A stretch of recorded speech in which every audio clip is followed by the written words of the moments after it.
আসসালামু আলাইকুম এভরিওয়ান। আশা করছি তোমরা সবাই খুব ভালো আছো এবং আমি এবং আমার ফ্যামিলির সবাই আলহামদুলিল্লাহ অনেক ভালো আছি। আজকে তোমাদের সামনে আমি আমার ফার্স্ট অফিসিয়াল ব্লগ নিয়ে আসছি। অ্যান্ড আজকে হচ্ছে আমরা দেশে যাচ্ছি। তো বুঝতেই পারতেছো আজকের আমাদের আনন্দটা বেশ অনেকটা।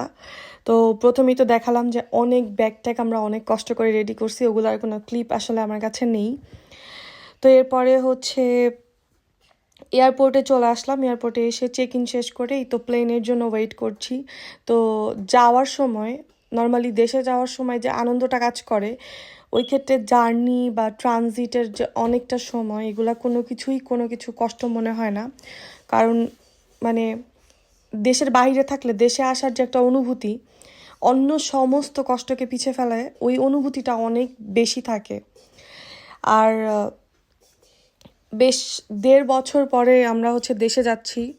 তো এই অনুভূতিটা একদমই অন্যরকম এবং আমি এবার প্রথমবার আমি, আমার বেবি এবং আমার হাজব্যান্ড, আমরা তিনজন একসাথে যাচ্ছি। তো এইটাও অন্যরকম স্পেশাল অনুভূতি ছিল আলহামদুলিল্লাহ। তো দেখতে পাচ্ছ আমরা অলরেডি প্লেন ছেড়ে দিয়েছে। তো এখন বসে আছি এবং বাইরে থেকে একটু বাইরের শ্যুট নিলাম। এরপরে হচ্ছে ফার্স্টেই বেবির জন্য খাবার দিয়ে গেল। তো এটা হচ্ছে ওদের খাবার, বাট খাবারটা খুবই পচা ছিল, আমি খাইনি, আমার হাজব্যান্ড খেয়েছে। অ্যান্ড বাচ্চাও ওরকমভাবে খায় নাই, কারণ যেহেতু এগুলা ওভাবে করে খায় না। তো খাওয়া দাওয়া শেষ করলাম আমরা সবাই। দেন হচ্ছে রাত হয়ে গেছে। তো আমাদের ট্রানজিট ছিল হচ্ছে দুবাইতে। তো এই যে দেখতে পাচ্ছ দুবাই, আকাশ থেকে দুবাইয়ের ভিউটা মাশাল্লাহ অনেক সুন্দর, অনেক অনেক অনেক সুন্দর। তো আমাদের অলমোস্ট 15 ঘন্টা 30 মিনিটের একটা ট্রানজিট ছিল, বাট সামহাও আমি অতটাও কষ্ট ফিল করি নাই, কারণ আমার মনে হচ্ছিল এর পরের ফ্লাইটেই আমি ইনশাল্লাহ বাংলাদেশে নামবো।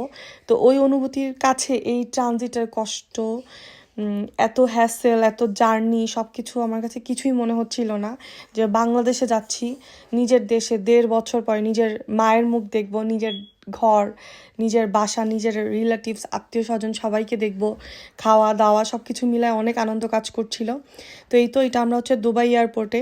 তো আমরা একটু কেএফসি খেতে আসছি। তো আমরা যেখানে থাকি ওখানে তো কেএফসি আছে অবশ্যই, বাট আমরা খেতে পারি না, কারণ সব জায়গায় তো হালাল থাকে না।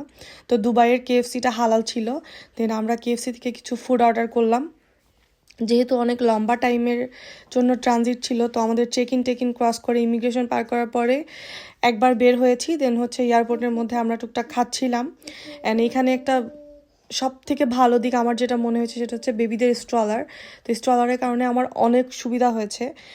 মানে আমার বেবি আসলে স্ট্রলারে অভ্যস্ত। তো যার জন্য ওটা পেয়ে ও অনেক হ্যাপি ছিল অ্যান্ড অনেক রিল্যাক্স ছিল। আমরা অনেক রিল্যাক্সলি যাতায়াত করতে পারছি ওই এয়ারপোর্টের মধ্যে। দেন এগেইন পরের দিন সকালে আমাদের ফ্লাইট ছিল বাংলাদেশের। অ্যান্ড আলহামদুলিল্লাহ আমরা সেফলি বাংলাদেশে চলে আসছি।